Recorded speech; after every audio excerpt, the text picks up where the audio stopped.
Hey, everybody, Damon Jenings here. You know how I am on a regular telling people about building a legacy, about being prepared for tomorrow, about doing things for their family so you don't have to worry about the future impacting you in a fashion that you're not prepared for.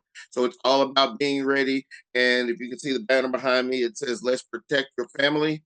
And one of the families that I'm working with is Shatika Taylor and her family. I met her through Facebook, and she had a couple of questions. And then we had a great conversation. We're continuing that conversation. But she told me her story, and she said it was all right to share a little bit of it.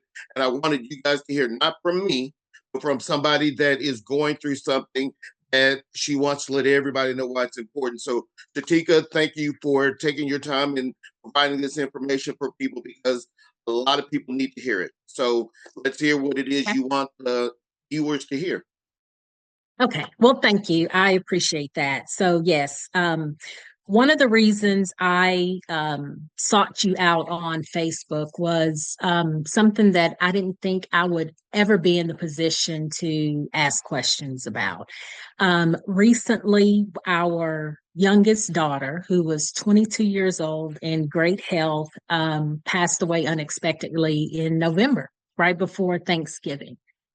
She was a fifth year student at UT Knoxville in mechanical engineering. Probably had maybe 18 months left towards her degree. And she went to sleep and didn't wake up. So we spent one day texting her, trying to figure out what's going on. We had cameras in our house in Knoxville, and we saw her cat moving around, but we didn't see her on camera. So I got in my car, of course, drove to Knoxville, and that's where I did find her. So at this point, it's natural causes. One reason I reached out to you is because we, as working adults, we've always had the generic $10,000 life insurance policy on our kids. My our kids are, our son's 27, our middle daughter is 25, and Sydney was the baby at 22. So the policies through our employers were always $10,000. Well, my kids don't really have debt, so I thought $10,000 was plenty. Um, that was not the case. So between the funeral cost, the cemetery, the services, getting her body back from Knoxville to Nashville, we ended up spending about 23 to $25,000. So um, I won't say lucky, but we were blessed to be able to handle those expenses. But it made me think that I may need to invest a little bit of time and see what options are there. Our middle daughter is disabled. She's disabled from birth. She actually had a stroke when I was pregnant with her, and we didn't know. So she's 25. She has a lot of chronic health issues. And I wanted to ask you, are there any options? Again, she won't have any debt or anything like that, but we want to be in a place to secure her future if something happens to me and my husband. While speaking with you the first time, you mentioned some things that really sparked my interest. And one of those was legacy building. We, as a Black Southern family, don't talk about finances. It was hush hush. As a young couple, we've been married 30 years. When we first were engaged and married, we found a well-known financial advisor in Nashville, and he essentially recommended term life insurance. We were poor, so that's all we could afford was term life insurance. Well, forward, fast forward 35 years, we've been paying for this term life insurance, and I'm seeking some education about what's available. We're both in our 50s now, so we need to start looking at long-term care insurance, how we can actually build a much better portfolio that will work for us.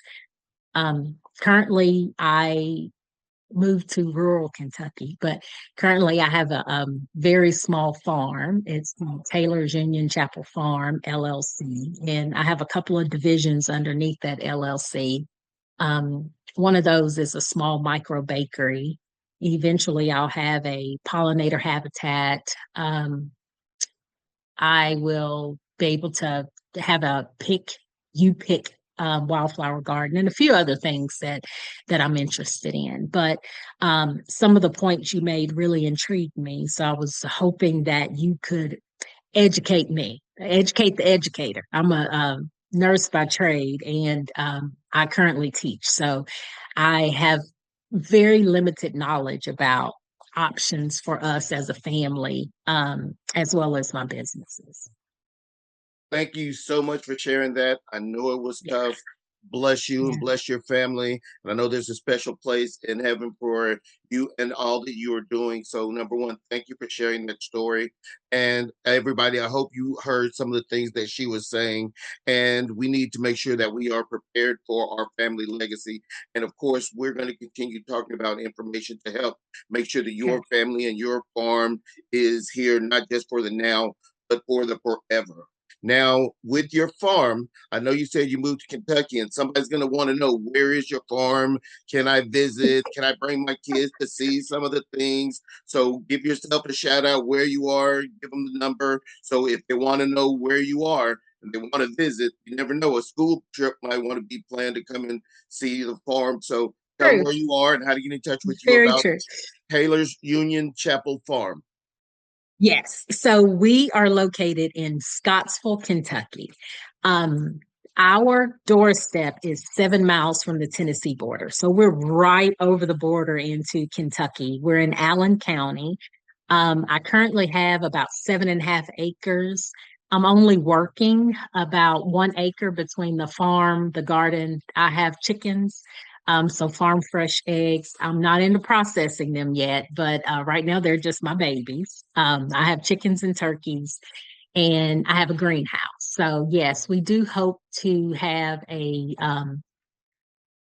very productive season. We're already planting. So if you're interested in reaching out to me, I also have that small micro bakery. So we do yeasted breads, all of the desserts you can think about. And all of that is under our Kentucky Cottage food law. So I have a few restrictions about what I can do. But yeah, you can reach me at 615-745-9797. So that's the number for our bakery and for our farm. So 615-745-9797. And thank you for giving me a chance to put our name out there. Hey, it's all about one hand wash the other. I want everybody to know who you are and what you're doing. So if I can help you, then you're going to tell somebody that I helped you, whether it's with insurance or just sending somebody to see your farm.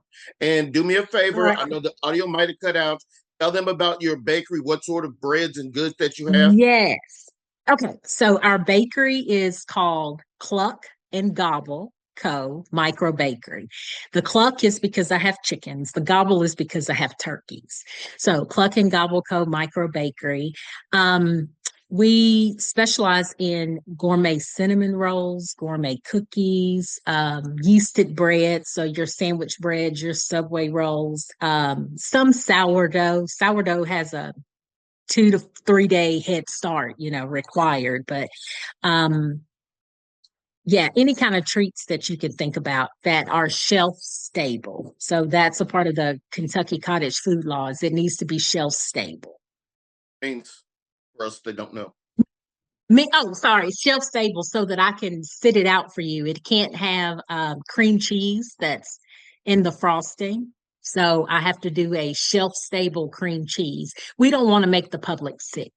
Of course not. Of course not. So like cheesecakes, I wouldn't be able to do that because they require refrigeration. So it's a way for us home bakers to have an income on the side and do what we love and bake and also protect the public. Awesome. We, Awesome. Thank we you can very be much. we're on Everybody, again, I want to thank Shatika for giving you some great information that we all need to heed.